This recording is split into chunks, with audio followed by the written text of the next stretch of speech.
There is no honorable way to defeat, no gentle way to defeat, and there is nothing good in war except its end. जिसका अर्थ है कि मारने का कोई सम्मानजनक तरीका नहीं होता, हराने का कोई सौम्य तरीका नहीं होता, और वैसे ही युद्ध में उसके अंत के अलावा कुछ भी अच्छा नहीं। मित्रों, अब्राहम लिंकन जो अमेरिका के 16वें राष्ट्रपति थे, जिनके व्यक्तिमत्व में संवेदनशीलता और बुद्धिमत्ता का अद्भुत संयोग, जिन्होंने अमेरिका के दक्षिण भाग में रह रहे लोगों पर हो रहे अत्याचार और दास प्रथा जैसी गलत चीजों का निलंबन किया। उन्होंने अमेरिका में हो रहे क्रूर युद्धों को टाला और शांति स्थापित करने हेतु प्रयास किया। आदरणीय व्यासपीठ, यहाँ पर उपस्थित सभी मान्यवर और मेरे सभी कार्यकर्ता, मैं कोड क्रमांक 3 आज आप सभी के समक्ष हमें युद्ध नहीं शांति चाहिए इस विषय पर अपने विचार प्रस्तुत करना चाहते हैं। मित्रों, जब भी हम युद्ध के बारे में सोचते या पढ़ते हैं तो कुछ ऐसा दृश्य हमारे सामने नजर आता है।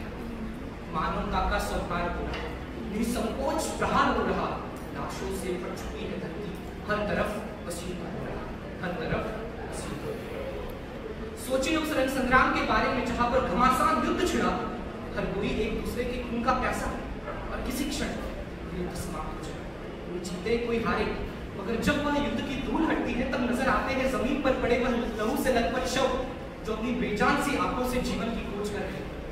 इतना क्रूर दृश्य है। यदि इतना क्रूर है ये, तो क्यों लोग करते हैं युद्ध? क्यों लोग इसकी क्रूरता को न समझकर इसके लिए अपनी जान न्यौछावर कर देते हैं? तो मित्रों, इसका उत्तर है कि युद्ध को किन्हीं शब्दों में समझाना आसान नहीं। यह भाव है संवार का, अटूट संघर्ष का और स्वयं के अस्तित्व को उजागर रखने हेतु लड़ने का। स्वयं के अस्तित्व को उजागर रखने हेतु लड़ने का। इतिहास में ऐसे कई प्रमाण हैं जिनकी वजह से युद्ध किया गया। युद्ध यह इस वजह से होता है क्योंकि जब एक व्यक्ति या अपने से विपरीत विचारधाराओं वाले व्यक्ति या संघ से टकराता है, इसे हम विपरीत विचारधाराओं का टकराना भी कह सकते हैं। तो शांति स्थापित करने हेतु युद्ध किए गए। यह कोई आज की बात नहीं, यह पुरातन काल से चला आ रहा है। यदा यदा हि धर्मस्य ग्लानिर्भवति भारत अभ्युत्थान धर्मस्य तदात्मानं सृजाम्यहम् परित्राणाय साधूनां विनाशाय च दुष्कृता धर्म संस्थापनार्थाय संभवामि युगे युगे संभवामि युगे।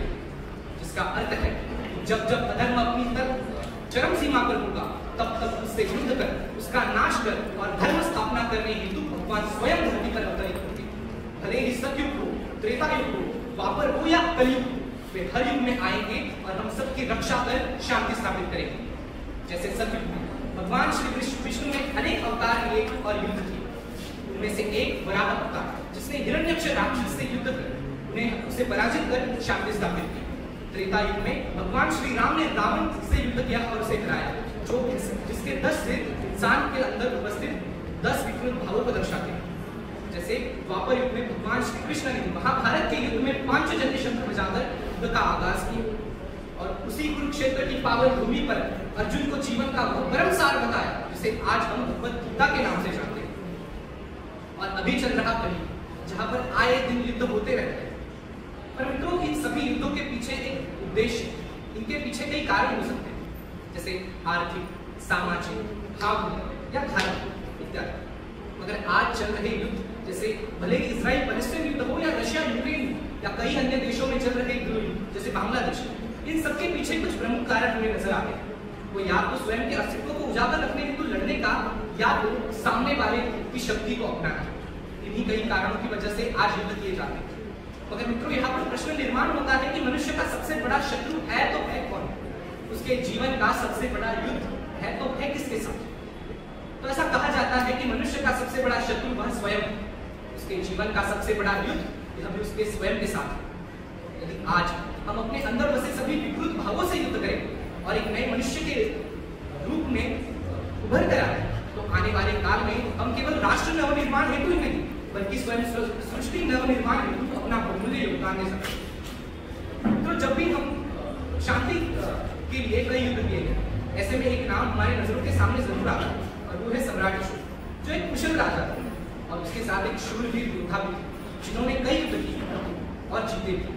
मगर कलिंगा में हो रहे युद्ध के दौरान बहते लहू ने उन्हें युद्ध की क्रूरता दर्शाई और उनका मन परिवर्तित किया।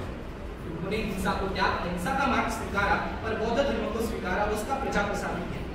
जब बौद्ध धर्म की बात आती है तो हमें गौतम बुद्ध का जिक्र जरूर करना चाहिए, जिन्होंने समस्त शांति संदेश दिए, हिंसा का मार्ग त्याग कर अहिंसा का मार्ग चुनने का संदेश दिया। ऐसे ही राह पर चलने वाले थे महात्मा गांधी जी, जिन्होंने सत्याग्रह से देश के स्वातंत्र में बहुमूल्य योगदान दिया। मित्रों, आज इन्हीं कई कारणों की वजह से हमें युद्ध की जगह शांति बहुमूल्य है। 21 सितंबर को हम विश्व शांति दिवस मनाते हैं, इस साल भी हमने मनाया, और उसके पीछे एक उद्देश्य था, और वह था कि इंसान के दिमाग से युद्ध की भावना निकालना। युद्ध यह रणभूमि में शुरू न होकर इंसान के दिमाग में शुरू होता। यदि यहाँ से हम युद्ध को निकाल दें तो आने वाले काल में युद्ध होगा नहीं। मगर प्रश्न निर्माण होता है कि क्या केवल युद्ध न होना यही शांति है? तो ऐसा है। उस व्यक्ति से पूछिए जिसने 2 दिन से खाना नहीं खाया, उस व्यक्ति से पूछिए जिसके सिर पर छत न हो। उन सबके लिए युद्ध न होना यही शांति न होकर उन्हें घर में खाना मिलना और उनके सिर पर एक छत होना यह शांति है। इसीलिए शांति का असली मूल्य वही है जब युद्ध न हो और सभी लोग एक साथ मिलकर सुख व समृद्धि से रहें। इन्हीं कुछ आखिरी पंक्तियों से मैं अपनी वाणी को विराम देना चाहूंगा कि शक्ति का दुरुपयोग है युद्ध, शक्ति का दुरुपयोग है युद्ध, बुद्धि का अहंकार है युद्ध, शक्ति का दुरुपयोग है युद्ध, बुद्धि का अहंकार है युद्ध, जीवन का अपमान है युद्ध, और राम नहीं रावण है युद्ध, राम नहीं रावण। जय हिंद।